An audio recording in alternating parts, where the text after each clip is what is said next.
Salut les petits potes, j'espère que vous allez bien. Moi ça va, mais en regardant sur internet, en discutant avec les autres, je vous avoue que parfois je suis resté perplexe parce que je discute de la prépa BL et personne connaît. C'est comme si la prépa BL était inconnue. Voilà, je suis toujours obligé de réexpliquer, etc.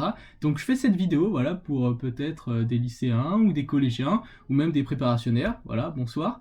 Et peut-être que cette vidéo servira, voilà, certains d'entre vous pour un peu plus découvrir la prépa BL. Je trouve que c'est dommage parce que c'est vraiment une prépa qui est incroyable à tout point de vue. Et aussi parce que elle t'apporte des connaissances vraiment étendues dans plein de domaines. Donc c'est assez satisfaisant. Et du coup, bah là, ça va être plutôt une vidéo d'introduction générale. Je vais faire plusieurs vidéos sur la prépa BL après. Mais voilà, là, je voulais faire une petite vidéo un peu plus chill avec un format que j'aime bien de 5-10 minutes, peut-être 15 minutes, je sais pas. Et faire plusieurs vidéos comme ça, hein, une série, parce que c'est toujours important. Donc, que veut dire le mot BL dans prépa BL? En fait, il faut savoir qu'en France, on a plusieurs prépas. On a la prépa scientifique, on a les prépas économiques, les prépas littéraires, et non, on a aussi les prépas technologiques et la prépa droit. Mais il y a plein de prépas, bref, c'est incroyable. Et en gros, la prépa BL se situe dans les prépas littéraires. Donc en fait, dans les prépas littéraires, il y a deux voies, la voie AL et la voie BL. Et donc, la voie BL, c'est celle qui nous intéresse dans cette vidéo. Moi, j'ai fait donc BL il y a un an maintenant. J'ai fini ma BL, j'ai fait mes 2 ans. Dis-moi, Jamy, quelles sont les matières qu'on enseigne à la prépa BL? En prépa BL, on retrouve bien sûr les matières littéraires qu'on retrouve aussi en prépa AL, mais la plus-value, c'est qu'on a en prépa BL des mathématiques et des sciences économiques et sociales. Et ça, c'est vraiment une grosse plus-value parce que, bon, bien sûr, on retrouve des matières littéraires comme l'histoire, la philosophie, la littérature aussi, qui est vraiment l'essence de la BL, et c'est vraiment très intéressant. Mais du coup, on a cette pluridisciplinarité entre donc les mathématiques, la littérature, les sciences économiques et sociales, les langues vivantes. C'est vraiment très riche. Je pense qu'il n'y a aucune prépa, il n'y a aucun cursus en France qui est aussi riche que la prépa BL. En termes de pluridisciplinarité, on est au top, hein. Vraiment, si c'est ce que tu recherches, bah, t'es servi, enchanté. Tu peux déjà t'inscrire et essayer d'espérer voilà, d'être dans une prépa en France. Alors, pas d'inquiétude, quand on voit toutes ces matières, on se dit, mais oh là là, mais ça va être impossible de tout retenir, de tout apprendre. Mais en réalité, ce qui est magique avec cette prépa, c'est que toutes les matières ont des liens entre elles. Et par exemple, quand tu vas étudier la sociologie ou des concepts en histoire, bah, tu pourras le réutiliser en géographie ou tu pourras le réutiliser en philosophie. Et c'est ça qui est fou avec cette prépa, c'est que toutes les connaissances et tout le savoir, on se rend compte que bah, il est complémentaire en fait. Et même en mathématiques, bon peut-être c'est plus compliqué de caser des formules en mathématiques en philo, mais c'est possible. Du coup, pour le profil recherché, souvent on recherche le jury d'admission, je pense, recherche un profil assez équilibré dans toutes les matières. C'est un peu, on recherche un peu comme, enfin on recherche un peu Mario quoi, dans les jeux vidéo. C'est vraiment pas forcément quelqu'un qui est super fort dans une matière, mais voilà, qui se débrouille dans chaque matière. Bien sûr, si vous avez des difficultés dans une ou deux matières, c'est pas grave. Moi, par exemple, j'avais des difficultés, j'ai toujours des difficultés en anglais, mais la prépa peut vous permettre justement de consolider des lacunes, d'apprendre et de vous améliorer en fait. Donc, il n'y a vraiment aucun problème. En ce qui concerne les débouchés, alors là c'est très diversifié parce que voilà, c'est une prépa pluridisciplinaire, donc forcément il y a des débouchés hyper diversifiés quoi. En premier débouché, vraiment le Graal, vraiment c'est ce que veulent la plupart des gens qui viennent en prépa BL, c'est bien sûr les ENS, voilà, les écoles normales supérieures. C'est voilà, des écoles axées sur la recherche pour ceux qui ne connaissent pas. Je ferai peut-être une vidéo sur les ENS, c'est vraiment hyper intéressant et voilà, c'est le dream quoi, c'est vraiment voilà, la terre promise. Ensuite, on retrouve les écoles de commerce. On peut accéder à pas mal d'écoles de commerce en prépa BL, bah, toutes les écoles de commerce en fait, mais après, attention, disclaimer, il faut savoir que c'est plus difficile d'accéder à des écoles de commerce en venant de prépa BL parce que en fait tous les préparationnaires sont les uns contre les autres. Alors que et il y a moins de place que en prépa, enfin que si on était en prépa économique. Donc si vraiment ce que vous voulez vraiment c'est les écoles de commerce, je vous conseillerais plutôt d'aller directement en prépa école de commerce, donc ECE ou ECS, parce que ça va être plus difficile d'avoir de très très bonnes écoles de commerce voilà, en venant de la prépa BL. Voilà, c'est souvent les échos que j'ai entendus et c'est plutôt quelque chose qui se vérifie assez bien. Ensuite, on a aussi les écoles d'ingénieurs. Et c'est ça qui est incroyable avec la prépa belge, c'est que vous voyez, on peut aller aux ENS, aux écoles de commerce et aux écoles d'ingénieurs. Et c'est mon cas d'ailleurs. On peut être littéraire et ingénieur, c'est ça qui est incroyable. En fait, je vais vous expliquer après, il y a différents concours qui permettent justement d'accéder à ces écoles d'ingénieurs. Ensuite, on peut aussi voilà, postuler et essayer de rentrer aux IEP, donc les instituts d'études politiques, comme Sciences Po. Enfin voilà, c'est ce qu'on appelle Sciences Po. On peut aussi accéder à Sciences Po Paris.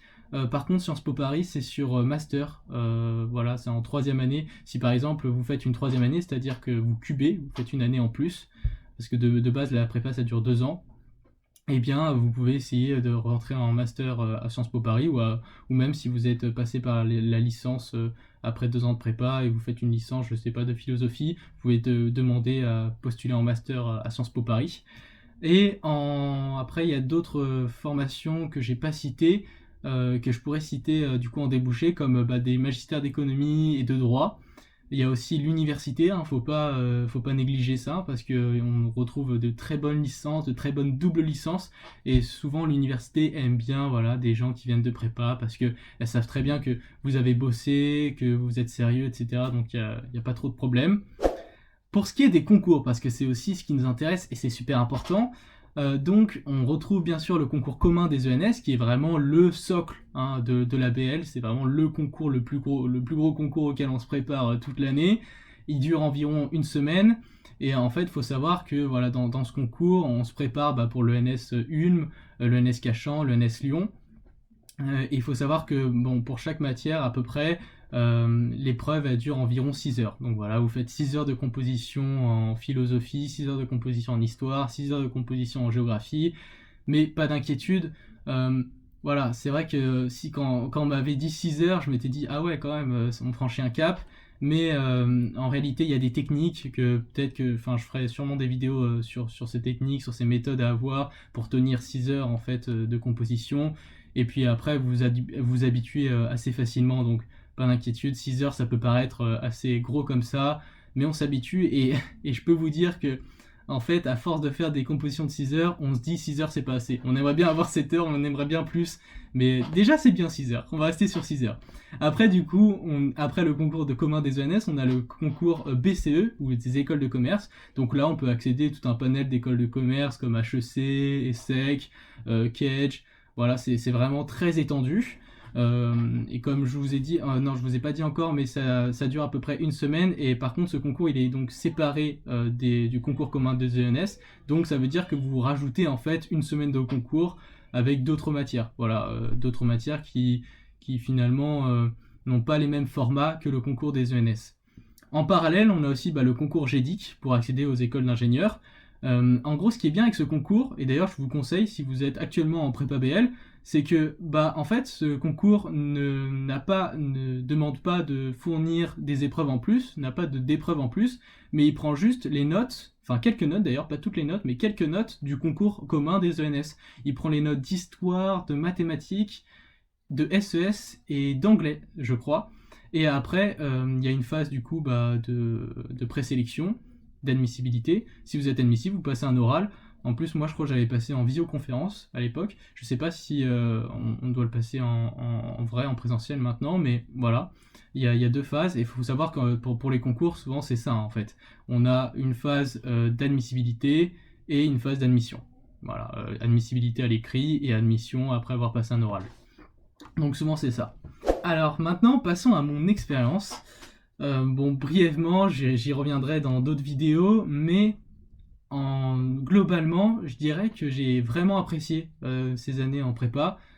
C'est vrai que parfois c'était assez conséquent, surtout au niveau des cols, pouvoir gérer l'école, c'est ce qu'on appelle des petites interrogations orales qu'on a toutes les semaines, et surtout en prépa BL, comme vous avez vu, on a tellement de matières que faut vraiment réussir à trouver son équilibre en fait avec sa vie sociale, ses cours. Ça vaut à peu près pour toutes les prépas, mais c'est vrai que d'autant plus dans la prépa BL où voilà, on a beaucoup de cours, on doit aussi jongler avec tous les DS tous les week-ends, avec au moins une ou deux calls par semaine. Donc ça peut être assez compliqué parfois, il y a aussi une pression, les notes qui descendent. Faut savoir voilà, que les notations c'est plus comme au lycée. Il faut s'y attendre, il faut s'y préparer psychologiquement, et je pense que voilà, c'est un gros travail que peut-être vous devez faire pendant les vacances, notamment d'été, de vous dire que voilà, le lycée c'était bien, j'avais des bonnes notes. En prépa, j'aurais peut-être pas des aussi bonnes notes, mais c'est pas grave, de toute façon, je vais m'améliorer, je vais continuer d'apprendre et de progresser en fait. Et c'est là où je veux en venir dans les points positifs, c'est que, en fait, moi, si j'ai choisi la prépa BL, c'était vraiment pour comprendre le monde qui m'entourait. Vous voyez de toute façon très bien, le monde il est de plus en plus complexe, avec voilà, tout l'économie, comment, les règles du pouvoir, etc. Le monde est très complexe, intellectuellement, physiquement, enfin, c'est très dur de se repérer, même sociologiquement, parfois, voilà, on ne sait pas trop d'où on vient, on ne sait pas trop où on va, et je trouve que la prépa BL a répondu à beaucoup de mes questions, en réalité, et a aussi apporté d'autres questions, mais j'ai trouvé que grâce à la prépa BL, j'ai pu un peu mieux comprendre le monde qui m'entourait, les mécanismes, les enjeux. Par exemple, en littérature, j'ai pu découvrir des écrivains exceptionnels, et alors que j'ignorais totalement, que je n'avais jamais lu, comme Proust par exemple, et ça a été des découvertes pour moi hyper riches et enrichissantes, et vraiment incroyables. En histoire aussi, on redécouvre toute la culture française, l'histoire de France, et je trouve que c'est d'ailleurs dans le système éducatif français, on ne nous enseigne pas assez l'histoire de France. Et j'ai été surpris vraiment de voir que je ne connaissais pas du tout l'histoire de France. Je suis désolé, je n'ai pas de cerveau. Ce que j'ai surtout aimé, c'était la relation élève-professeur.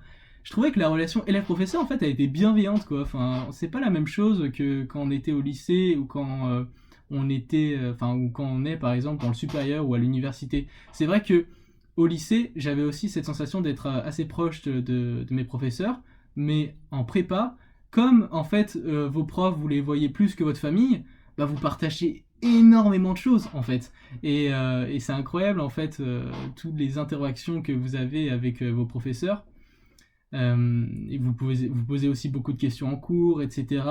Les professeurs sont à l'écoute, ils sont bienveillants, en fait ils sont là pour vous aider à réussir. Parce que de toute façon, vos professeurs, ils veulent que vous réussissiez, en fait. Bien sûr, ils veulent attirer après plus de personnes, etc., augmenter les chiffres de la prépa, même si je pense que les professeurs ne regardent pas les chiffres, on va pas se cacher. Donc pour moi, si vous avez, par exemple, cette appréhension de la prépa, c'est horrible, les professeurs, ils humilient les élèves, un petit peu comme on voit dans cette vidéo.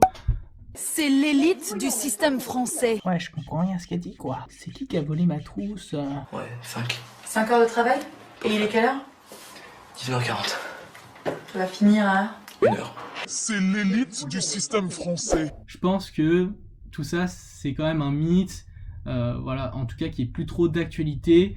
Peut-être, je ne sais plus, je connais pas toutes les prépas, mais peut-être dans certaines prépas, il y a encore cette culture de la prépa un petit peu, un petit peu à la dure qui existe encore. Mais honnêtement, dans la prépa où j'étais, c'était vraiment super, et on avait vraiment cette complicité avec les professeurs. D'ailleurs, je ne sais pas si j'ai dit, mais j'étais du coup à la prépa Jacques Amyot, au lycée Jacques Amyot, du coup c'était à Melun.